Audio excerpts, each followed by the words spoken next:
ଗତ 1 ଫେବୃଆରୀରେ ସିଫା ପାଖରେ ଜଣେ କିନ୍ନରଙ୍କର ହତ୍ୟା ହେଇଥିଲା ବୋଲି ଆମକୁ 2 ଦିନ ଅଭିଯୋଗ ହେଇଥିଲା। ଆମେ ସେ ହତ୍ୟା ଅଭିଯୋଗ ପାଇଲା ପରେ ଇମିଡିଏଟଲି କେସ୍ ରୁଜୁ କରିଥିଲୁ ଏବଂ ସବୁ ଦିଗରୁ ତଦନ୍ତ ଆରମ୍ଭ କରିଥିଲୁ ଏବଂ ଜାଣିବାକୁ ପାଇଥିଲୁ ଏ କେସ୍ରେ 3 ଜଣ ଅଭିଯୁକ୍ତ ସମ୍ପୃକ୍ତ ଥିଲେ। ବହୁତ डिजिटल एविडेंस ଏବଂ ମାନେ ଆମେ लोकल सोर्स लगे ଆମେ 2 ଜଣ ଆକ୍ୟୁଜ କୁ ଗିରଫ କରିଥିଲୁ। ଆଉ ଜଣେ ଆକ୍ୟୁଜ ଧରା ପଡ଼ିନଥିଲେ।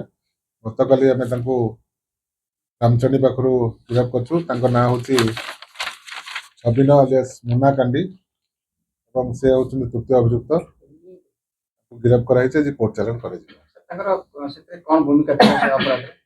ତିନି ଜଣ ଯାକ ଆସିଥିଲେ, ସେମାନେ ମିଜିର ପାସ୍ ଗାଁରୁ ଗୋଟେ ବାଇକରେ ଆସିଥିଲେ।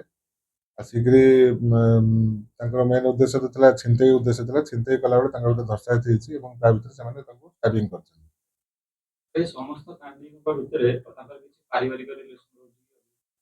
ନା ନା ନା, ଗୋଟିଏ ଏଇ ଯୋଉ ଆଜି ଯୋଉ ଅଭିଯୁକ୍ତ ଆରେଷ୍ଟ ହେଇଛନ୍ତି ତାଙ୍କ ଘରଟା ବାଙ୍ଗର, କିନ୍ତୁ ସେ ତାଙ୍କ ଶ୍ୱଶୁର ଘର ରହୁଛନ୍ତି ବିଅଳ ଗାଁର। ସେ ତାଙ୍କର ହରିଜନ ବସ୍ତି ଅଛି, ଗାଁ ସେ ଗୋଟିଏ ପାଖାପାଖି ରହୁଛନ୍ତି, ତେଣୁ ସେମାନେ ଏକାଠି ମିଶିକି କ୍ରାଇମ୍ ସବୁ କରନ୍ତି। ବର୍ତ୍ତମାନ ଯେ ଆରେଷ୍ଟ ହେଇଛି ତା ନାଁରେ ଆଗରୁ 4ଟି କେସ୍ ଅଛି। 3ଟା ରାମଚଣ୍ଡୀ ଥାନାରେ ଅଛି ଏବଂ ଆମ ଥାନାରେ ଗୋଟେ ହେଇଛି। ଆଜି ଫରୱାର୍ଡ ହେବ। ଜଙ୍ଗଲରେ ଲୁଚିଥିଲେ ବୋଲି ଆମକୁ କୁହାଯାଉଛି। ସେ ତାଙ୍କ ଗାଁ ପାଖରେ ଥିବା ଜଙ୍ଗଲରେ ଲୁଚିକି ଥିଲେ ପ୍ରାୟ 5-7 ଦିନ ହେବ। ଆଉ ଲୋକାଲ ସୋର୍ସ ଲୋକାଲ ଲୋକଙ୍କ ସାହାଯ୍ୟରେ ଆମେ ତାଙ୍କୁ ଖବର ପାଇକି